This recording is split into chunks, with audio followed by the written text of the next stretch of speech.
The following movie will give you an overview of how to use the Inductive Distance Measurement or IDM Tool Kit. It is used to check the condition of rotating parts, for example on rotary kilns or ball mills during operation.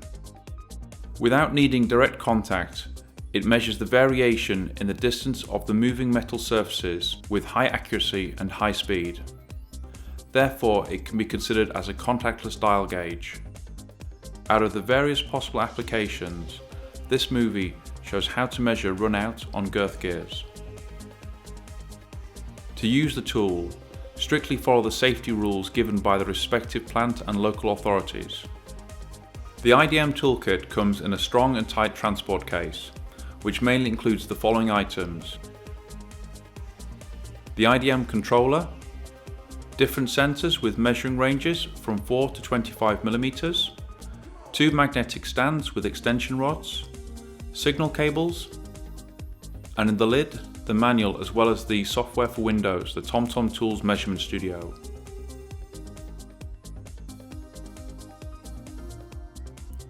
To measure the axial and radial runout, 2 inductive sensors have to be set up with access to the tooth tip and side face of the girth gear. In order to get the correct values, the sensor diameter should not be bigger than that of the tooth tip surface. Ensure that the magnetic stands and all of the pieces are firmly tightened. Plug the controller into the USB port of the laptop and start up the measurement studio. In the meantime, the axial sensor has already been installed. When the IDM controller is connected, it will be displayed in the software. Connect the sensors with the IDM controller. Preferably use input channel 1 for the radial sensor and channel 2 for the axial sensor. For safety, never place sensors where the teeth are engaging. Always install them on the outrunning side or far away from the pinion. Ensure that the sensor does not touch the measuring surface and that the distance remains with the measuring range. Note that when measuring on the gears, the surface area and thus the signals are interrupted. Therefore, the sampling rate has to be adjusted to 3 to 5 times of the gear mesh frequency. To start a new measurement, click on Measurement, New, IDM, Gear Runout. A channel setting window pops up. Name the channel. Choose the according input where the sensor is connected. And to have the right scaling, select the sensor.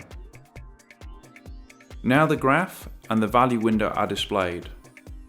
From the 2 available options, select the surface type which is applicable for the radial and the axial sensor. Click on the Start button or press F5 to start the first measurement. Immediately, the distance values between sensor and girth gear surface are being displayed. To calculate the runout values and their position around the kiln, their software needs a rotation reference, typically the manhole. Each time the reference point passes by, push F9 to indicate the kiln rotation. A yellow line in the graph will show the position of the reference point. Ensure to push F9 when the manhole is in line with the sensor. After about 3 kiln revolutions, sufficient data has been collected and the measurement can be stopped. To stop the measurements, push the Stop button or F6. To better visualize the eccentricity and roundness of the gear, the radial runout can be shown in a radar chart. In the line chart, it can be useful to hide some of the curves, so focus can be set on a specific signal.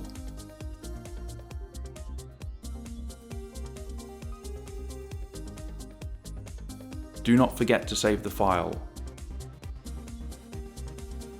Then carefully remove the magnetic stands with the sensors and close the inspection door. Now all on-site activity is complete and the data analysis can be done back in the office. More information can be found in the manual or on the website of tomtomtools.com.